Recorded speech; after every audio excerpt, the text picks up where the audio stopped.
Hello dear student, एक बार फिर से आपका मेरे यूट्यूब चैनल विज्ञान हर घर बने पाठशाला में स्वागत है। हम कक्षा 9 का पाठ 7 जीवों में विविधता पढ़ रहे हैं, जिसके अंतर्गत हमने पिछले वीडियो में पढ़ा था जो हमारा एनिमलिया किंगडम है या हमारा जो जगत है, 5 जगत हैं, जिसमें से जो 5वां है एनिमलिया किंगडम, एनिमलिया जगत, वो हम पढ़ रहे थे। उसके अंतर्गत हमने उसके जो फाइलम थे 6 फाइलम वो हमने पढ़े थे। तो पहला फाइलम क्या पढ़ा था हमने? पोरिफेरा, फिर हमने सिलेंट्रेटा पढ़ा था, ठीक है। उसके बाद हमने प्लेटीहेल्मिंथेस पढ़ा था, निमेटोडा पढ़ा था, और फिर हमने एनालिडा पढ़ा था। एनालिडा जिनकी बॉडी सेगमेंटेड होती है, वो एनालिडा समूह में रखे जाते हैं जानवर। तो उसके बाद हमने पढ़ा था अर्थ्रोपोडा। अर्थ्रोपोडा में जो जिनकी द्विपार्श्व होती है बॉडी होती है, और जैसे जितने भी हमारे जैसे वास्प होता है, एनालिडा, एरिनिया यानी मकड़ी होती है, ये सभी जो है हमारे अर्थ्रोपोडा में आते हैं। तो 7वां जो इसका फाइलम है या वर्ग है वो है आपका मोलस्का। तो आज इस वीडियो में हम मोलस्का से शुरू करते हैं। चलिए शुरू करें। मोलस्का जो वर्ग है एनालिडा जगत का, उसके अंदर जितने भी जीव पाए जाते हैं उनमें सब में द्विपार्श्व सममिति पाई जाती है। द्विपार्श्व सममिति मतलब बाइलेटरल सिमेट्री, ठीक है। जिनकी बॉडी की सिमेट्री होती है बाइलेटरल होती है, 2 भागों में ऊपर से नीचे की तरफ होती है बाइलेटरल सिमेट्री। और इनमें देह गुहा जो है यानी जो बॉडी कैविटी होती है वो कम होती है, और शरीर भी थोड़ा विखंडन होता है। अधिकांश मोलस्क जंतुओं में कवच होता है, जैसे आपका शंख होता है ना, शंख देखा है आपने, तो वो एक सीप होती है बेसिकली। जितने भी आपके सीप और उस तरह के दूसरे जानवर जंतु हैं वो सभी आते हैं मोलस्का में, ठीक है। इनमें खुला संवहनी तंत्र होता है और उत्सर्जन के लिए गुर्दे जैसी संरचना पाई जाती है। उदाहरण के लिए घोंगा, सीप आदि जो मैंने आपको बताया, ठीक है। जितने भी सीप का उसी तरह के जो जीव हैं वो आते हैं मोलस्का में। अब ये देखिए आप, ये कुछ मोलस्क जंतु हैं। इसमें क्या है? ऑक्टोपस है, ये आपका काइटोन है, ये आपका घोंगा है, और ये आपका यूनिनो है। तो इस तरह के जो जीव होते हैं ये आते हैं आपके मोलस्का वर्ग में। तो ये था आपका 7वां एनालिडा जगत में, एनिमलिया जगत में मोलस्का वर्ग फाइलम। अब जो हमारा 8वां है वो है इकाइनोडर्मेटा। तो इकाइनोडर्मेटा पढ़ते हैं। इकाइनोडर्मेटा जो हमारा फाइलम है या वर्ग है, इसके अंदर इसका पहले तो इसके अंदर आते हैं कौन कौन से वो जंतु आते हैं जिनकी भुजाएं होती हैं, यानी भुजाओं वाले, जिनकी जो भुजाएं होती है बहुत सारी, जैसे आपकी स्टारफिश होती है उस तरह की। तो इकाइनोडर्मेटा का मतलब क्या है?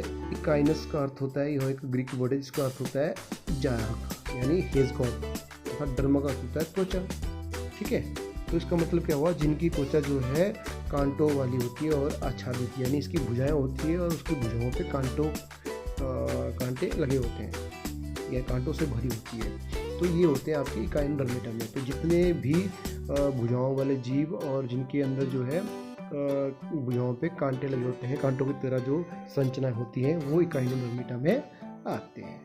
ये भी देह गुहा युक्त होते हैं और ट्राइपोरस जंतु होते हैं, यानी त्रिकोणिक जंतु होते हैं। इनमें देखिए जल संवहन जो है नाल तंत्र के द्वारा होता है, ठीक है। और कैल्शियम कार्बोनेट का कंकाल कांटे पाए जाते हैं। जो कांटे होते हैं ना वो होते हैं हार्ड, कैल्शियम कार्बोनेट के बने होते हैं। इसके उदाहरण क्या क्या है? स्टारफिश, समुद्री अचीन और दूसरे जीव, ठीक है। ये चित्र में आपको दिखाता हूँ मैं। ये देखिए आप, ये जो है ये आपके इकाइनोडर्मेटा के जंतु हैं। पहला है आपका पंख तारा या एंडोटॉन, ठीक है, एंटीडॉन। उसके बाद है आपका समुद्री खीरा। इसको शक्ल जो इसकी ना, उसका आकार जो है ये खीरे की तरह है, इसको समुद्री खीरा कहा जाता है, या इसका नाम है होलोथूरिया। बीच से होलो खाली होता है, ये इसको होलोथूरिया कहा जाता है। उसके बाद इकाइनोस यानी समुद्री अर्ची, और ये स्टारफिश है यानी तारा मछली, एस्टीरिस, ठीक है। तो इस तरह के जीव जो आते हैं जिनकी जो है बॉडी में कांटों की संरचना होती है, उनको बोला जाता है, वो आते हैं हमारे इकाइनोडर्मेटा में। उसके बाद आपका इसका जो 9वां फाइलम है उसका है प्रोटोकॉर्डेटा। प्रोटोकॉर्डेटा जो फाइलम है, अब उसमें कौन कौन से जीव जंतु होते हैं, किस में आते हैं? इसमें वो जीव जंतु आते हैं जिनमें नोटोकॉड होती है। ठीक है, अब ये भी आपके द्विपार्श्विक स्मृति यानी आपका बाइलेटरल स्मृति होती है, ट्राइपोरस होते हैं और इनकी बॉडी कैविटी होती है। इसके अतिरिक्त इनकी शारीरिक संरचनाएं कुछ नए लक्षण दिखाती हैं, जैसे नोटोकॉड। नोटोकॉड होती है, कॉड का मतलब एक नली। ठीक है, अब ये नए लक्षण जो हैं जीव की कुछ अवस्थाओं में निश्चित रूप से अवस्थित होते हैं। बेसिकली नोटोकॉड क्या होती है, एक छड़ की तरह लंबी संरचना होती है जो जंतुओं के पृष्ठभाग पर पाई जाती है। ठीक है, तो ये जो जिन जंतुओं में उपस्थित होती है नोटोकॉड, वो आते हैं सारे आपके प्रोटोकॉर्डेटा फाइलम में या वर्ग में। ठीक है, इनमें तंत्रिका उत्तक को आहार नाल से अलग होती है ये, और पेशियों के जुड़ने के स्थान पर ये प्रदान करती है क्या। तो इस प्रकार जो है ये आपके प्रोटोकॉर्डेटा समूह, और इसके बाद जो इसका लास्ट समूह है वो है वर्टिब्रेटा या कशेरुकी। तो ये वर्टिब्रेटा में क्या हुआ, ये जो अंतिम 10वां जो इसका फाइलम है किसका, एनिमेलिया किंगडम का या एनिमेलिया जगत का, वो है वर्टिब्रेटा। अब वर्टिब्रेटा इसका मतलब है कशेरुकी। तो इसमें वे जंतु आते हैं जिनमें क्या होती है, रीढ़ की हड्डी। जो जंतु रीढ़ की हड्डी दर्शाते हैं या जिनमें रीढ़ की हड्डी होती है, वे सारे जंतु जो है वर्टिब्रेटा या कशेरुकी फाइलम में आए जाते हैं। ठीक है, इनमें वास्तविक मेरुदंड होती है और अंतःकंकाल पाया जाता है। इस कारण जंतुओं में पेशियों का वितरण अलग होता है। ये पेशियां कंकाल से जुड़ी होती हैं और इन्हें चलने में सहायता करती हैं। ठीक है, तो इनके जो होते हैं मुख्य जो लक्षण होते हैं वो इस प्रकार होते हैं। इनमें नोटोकॉड होते हैं, पृष्ठीय कशेरुक दंड जो मैंने आपको बताया, इनमें बैकबोन होती है, ट्राइपोरस बॉडी होती है, युग्मित क्लोम थैली होती है और देहगुहा। क्लोम थैली मतलब जैसे फिश होती है आपकी, फिशों में क्लोम्स होते हैं सांस लेने के लिए, और बॉडी कैविटी देहगुहा होती है। तो ये सारे आते हैं आपके वर्टिब्रेटा में। अब वर्टिब्रेटा फर्दर जो है 5 वर्गों में डिवाइड किया है। अब वर्टिब्रेटा जो फाइलम है, 10वां फाइलम जो एनिमेलिया ग्रुप का है, किंगडम का है, उसमें फर्दर 5 वर्ग हैं, सब फाइलम है। ठीक है, कौन कौन से सब फाइलम है वो पढ़ेंगे हम। पहला है फिश यानी मत्स्य। तो मैंने आपको बोला जितनी भी मछलियाँ आपने खाई भी होंगी, देखी होंगी, उनमें बैकबोन यानी हड्डी बीच में होती है। तो ये मछलियाँ जो है समुद्र और मीठे जल दोनों में पाई जाती हैं। ठीक है, इनकी त्वचा सल्की होती है, आपको पता है। इनकी बॉडी में स्केल्स होती हैं, छिलके, स्केल्स यानी सल्की होती हैं, और ये अपनी मांसल पूंछ होती है इनमें, जिसको तैरने के लिए वो यूज करते हैं। ठीक है, तो इन जीवों में धारा रेखीय संरचना होती है, यानी बॉडी जो इनकी स्ट्राइएटेड बॉडी होती है, धारा रेखित होती है। इनमें श्वसन क्रिया जो के लिए जो है क्लोम होते हैं, इनमें क्लोम्स पाए जाते हैं जिनके द्वारा वो श्वास लेती है। ठीक है, और इनका हृदय जो है ना मनुष्य की तरह नहीं होता। मनुष्य का हृदय होता है 4 कक्ष वाला, इनमें होता है द्विकक्षीय। इनमें 2 कक्ष होते हैं मछलियों में या मत्स्यों में, और ये अंडे देती है जबकि मनुष्य देते हैं बच्चे। ठीक है, यानी ये होती है आपकी ओविपेरस और मनुष्य होते हैं विविपेरस। तो मछली विविपेरस करते हैं जो बच्चे देते हैं, ओविपेरस जो अंडे देते हैं। ठीक है, अब मछलियों के कंकाल केवल उपास्थि से बना होता है, जैसे शार्क, इसमें हड्डियाँ नहीं होती है, इसमें उपास्थि होती है। और यह अन्य प्रकार की कंकाल जो मछलियों में अस्थि का बना होता है, जैसे कुछ मछली में अस्थि होती है, जैसे ट्यूना, रोहू, है ना, इनमें आपकी क्या होती है, अस्थि से बना कंकाल होता है। तो कुछ मछलियाँ इस प्रकार यहाँ चित्र में देख रहे हैं आपको। ये पहले है लोबियो रोहिता, दूसरी है आपकी न्यू हिपोकैकस, ये दरियाई घोड़ाई भी मछली में आता है। और ये उड़न मछली है यानी एक्सोसिटस, उड़ने वाली मछली पंखों के साथ होती है। इनके नाम याद रखने आपने, आपको प्रश्न आ सकता है कि किसी उड़ने वाली मछली का नाम बताओ, तो एक्सोसिटस यानी आपकी उड़न मछली।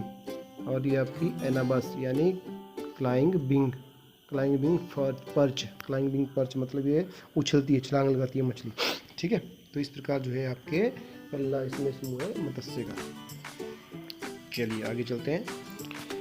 तो जो हमारा वर्टिब्रेटा है उसके अंदर दूसरा ग्रुप है हमारा जलचर या एम्फीबियन। एम्फीबियंस क्या होते हैं, जो जल और थल यानी जमीन और पानी में दोनों जगह वो रह सकते हैं, उनको बोलते हैं एम्फीबियंस। तो एम्फीबियंस में कौन कौन से आते हैं, मेंढक, कुछ मछली होती है और क्रोकोडाइल्स वगैरह, ये सभी आते हैं जलचर और थलचर में, और कुछ आपकी जो सालमेंड्रा छिपकलियाँ होती हैं कुछ वो भी पानी में भी रह सकती हैं और ज़मीन में भी। अब इनमें क्या होता है, बाह्य कंकाल होता है, इनमें किडनीज पाई जाती हैं एक्सक्रीशन के लिए या उत्सर्जन के लिए, और श्वास क्रिया में क्लोम होते हैं अथवा फेफड़ों, यानी क्लोम जस्ट लाइक फेफड़े होते हैं, तो ये फेफड़ों में या क्लोम के जरिए सांस लेते हैं। और ये अंडे देने वाले यानी वो भी पेरिस जंतु है, जैसे मेंढक हो गया, सालमेंडर, टोल। चित्र में देखिए आप यहाँ पे ये सभी जंतु किसके अंदर आते हैं, ये आते हैं आपके एम्फीबियंस में, जल स्थलचर। जैसे मेंढक है, ये भी मेंढक है, ये पर पेड़ वाला है, ये पेड़ पे रह सकता है, ज़मीन पे भी रह सकता है। और ये सालमेंड्रा, ये आपकी छिपकली है, और ये टोड है।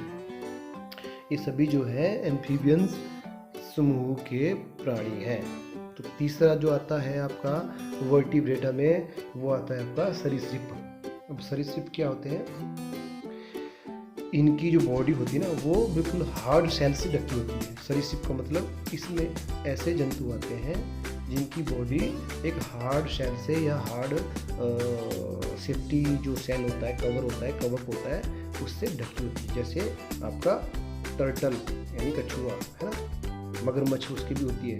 तो इनके अंदर क्या होते हैं, सांस के लिए फेफड़े होते हैं, बॉडी शल्कों से ढकी हुई होती है, और इनका हर्ड त्रिकक्षी होता है। देखिए अभी हमने पढ़ा मानवों में होता है 4 कक्षीय यानी 4 कक्षों वाला, और फिश में 2 कक्षीय, और सरीसृप में जो आपके सरीसृप हैं उनमें होते हैं आपके 3 कक्ष वाला। ठीक है, और ये अंडे देते हैं, पर अंडे इनके बहुत कठोर कवच वाले होते हैं, एकदम से टूटते नहीं है। और ये जल स्थलचर, ये दोनों जगह रह सकते हैं, जैसे आपका कछुआ, सांप, छिपकली, मगरमच्छ आदि। ठीक है, ये चित्र में आप देख लीजिए, ये सभी जो है जल स्थलचर है, एम्फीबियंस है। ये आपका टर्टल है यानी कछुआ है, ये आपका कैमेलियन है, यानी कैमेलियन क्या होता है, गिरगिट। ठीक है, और ये आपका स्नेक है। तो ये थे आपके, और ये दूसरे इसमें देखिए ये भी है उड़न छिपकली, उड़ने वाली छिपकली है, इसके पंख होते हैं, आपने देखी होगी, नहीं देखी होगी तो डिस्कवरी चैनल पर देख लेना। ठीक है, बेसिकली होती है बच्चों ये कहीं कहीं किसी किसी इलाके में पाई जाती है। और ये आपकी घरेलू छिपकली है, भी आपने देखी होगी। तो जितने भी रेप्टाइल्स या सॉरी अपने ये सरीसृप होते हैं, इनकी जो बॉडी होती है ना हार्ड सेल से होती है। आप इनकी बॉडी देखी होगी, ऊपर से हार्ड सेल से कवर्ड होती है। ठीक है, उसके बाद आते हैं आपके जो चौथा समूह है वर्टिब्रेटा में, वो है बर्ड्स या स्तनपायी बोलते हैं उसको। अब स्तनपायी क्या होते हैं, चलिए स्तनपायी देखते हैं। स्तनपायी, इसका नाम से पता लग रहा है आपका, जो स्तनपायी जो जानवर होते हैं और नवजात शिशुओं को जन्म देते हैं, अंडों को जन्म नहीं देते, वो नवजात शिशुओं को जन्म देते हैं। इनके हृदय जो होते हैं 4 कक्ष होते हैं, जैसे आदमी यानी मनुष्य। ठीक है, और ये सभी जो है नवजात को जन्म देते हैं, और इनमें दूध ग्रंथि है, यानी स्तनपायी का मतलब होता है जो दूध पिलाते हैं बच्चों को। ठीक है, जिनमें दूध ग्रंथि होती है, और इनकी त्वचा पे बाल होते हैं, एयर ग्रंथि भी होती हैं, जैसे हमारे शरीर में बाल होते हैं, वहाँ से पसीना निकलता है। ठीक है, तो सभी जितने भी आपके स्तनपायी हैं वो बच्चे पैदा करते हैं, पर इसके अलावा ना कुछ ऐसे भी स्तनपायी हैं जो अंडे भी देते हैं। जैसे वो कुछ इनके अपवाद हैं, जैसे आपके इकिडिया, इकिडना जो होता है ना, ये इकिडना प्लेटिपस जो होते हैं ये देते हैं आपके अंडे। ठीक है, और कंगारू जैसे स्तनपायी होते हैं जिनके जो है अविकसित बच्चे जो है मार्क्वियस नामक थैली, आपने टीवी में देखा होगा, कंगारू का बच्चा जो पेट में थैली होती है उनके, वहाँ पर लटके होते हैं। ठीक है, तो ये है आपके स्तनपायी जीव। इसके उदाहरण देखिए, कुछ स्तनपायी जीवों के उदाहरण, ये बिल्ली हो गया आपका, मनुष्य हो गया, चूहा हो गया, चमगादड़ हो गया, और व्हेल मछली हो गई। तो ये सारे स्तनपायी जीव हैं। चलिए आगे बढ़ते हैं। तो ये हो गए इनके आपके पांचों के पांचों वर्टिब्रेट्स या अकशेरुकी फाइलम के अंदर सब फाइलम। तो इस प्रकार जो हमने जो 5 जगत है, मोनेरा, प्रोटिस्टा, ठीक है, वो हमने सारे पांचों के पांचों प्लांटी, फंजाई, प्लांटी और एनिमेलिया ये हमने पढ़े, जिसमें हमने प्लांटी और एनिमेलिया यानी पादप जगत और एनिमेलिया जगत को डिटेल से पढ़ा। तो उम्मीद करता हूँ आपको ये समझ आया होगा। अब इसके बाद है नाम पद्धति, इनके नाम किस प्रकार दिए गए हैं वो देखना हमने। ठीक है, तो थोड़ा सा रहता है और ये चैप्टर आपका खत्म हो जाता है, तो उसको कर लेते हैं आज, ठीक है, इसी वीडियो में। अब नाम पद्धति देने का क्या आवश्यकता क्यों पड़ी, ये भी सोचने वाली बात है। अगर इनको नाम नहीं देते तो क्या काम चल पड़ता आपका? नहीं, तो नाम देना जरूरी था। इसके लिए क्या हुआ, भिन्न भिन्न भाषाओं में इनको नाम दिए गए, ठीक है। इसलिए जब कोई भाषा में जीव बात कर रहा होता है तो अब